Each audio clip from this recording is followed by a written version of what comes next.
Good morning, Friday morning, and here we are in Matthew 10. Jesus called to him his 12 disciples and gave them authority over unclean spirits to cast them out and heal every disease and every affliction. The names of the 12 apostles are these: first Simon, who is called Peter, and Andrew his brother, James the son of Zebedee and John his brother, Philip and Bartholomew, Thomas and Matthew the tax collector, James the son of Alphaeus and Thaddeus, Simon the zealot, and Judas Iscariot, who betrayed him. So Jesus calls 12 disciples out of the larger crowd of disciples or followers that he has. And they're named here. Now, if you take this list and Luke's list and Mark's list, and I think there's one in John, you get some variations, which means either that the tradition is just not sure of the names, and a lot of people had several names in the ancient world, so that wouldn't be terribly difficult. Or there's just things that we don't know about some of these people. So, give them a break, all right? It says here that they were 12 apostles. Now, apostles are the ones who are sent, and they are sent after Jesus dies. And so technically then Judas Iscariot was not sent. But, give Matthew a break here. He's writing this many years later and thinking about, these are the apostles. The 12 disciples and the 12 apostles, it's almost simultaneous or the same meaning in our thinking. They were given authority to cast out demons and unclean spirits and to heal diseases and afflictions. And so this is the authority that the disciples, these 12, are given at the beginning, is to be healers. Of course, they go out, and sometimes they can do it, and sometimes they can't. All of these, except John, son of Zebedee, were executed in various ways. Most famously, Peter.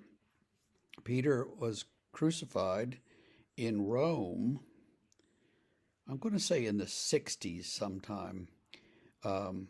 He asked the soldiers to crucify him upside down because he wasn't worthy to be crucified the way Jesus was. And so tradition says they hung him on a cross upside down. Now in Rome, there used to be the Circus Maximus. If you remember the movie Ben-Hur, you remember the big chariot race, right? Well, there was a place like that in Rome, a huge stadium with a racetrack in it, kind of like like a small NASCAR track, say. And they would have races in it. They would also have, put Christians in there and sick the lions on them and stuff like that. So that sits here in Rome, okay? Bear with me here.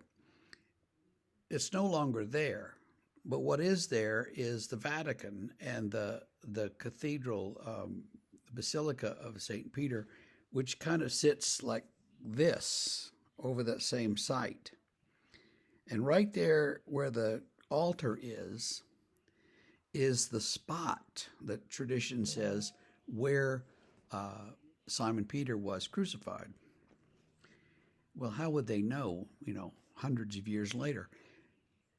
They have dug down underneath that big church and excavated in the basement and below the basement and found churches that date back to, I think, the 2nd century.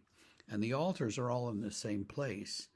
And so you have to think, well, in the 2nd century, there would have been some vague memory of where that took place. And they have a lot better chance of knowing where it happened than we do, right? And so all of which is to say that history of the church is filled with interesting details, and the history of the church is something we should study, to put it bluntly.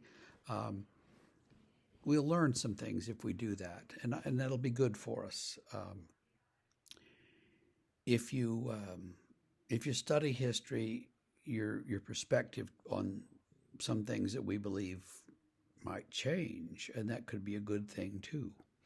But for now, realize that these 12 disciples who are sent out, apostles, have tremendous witness.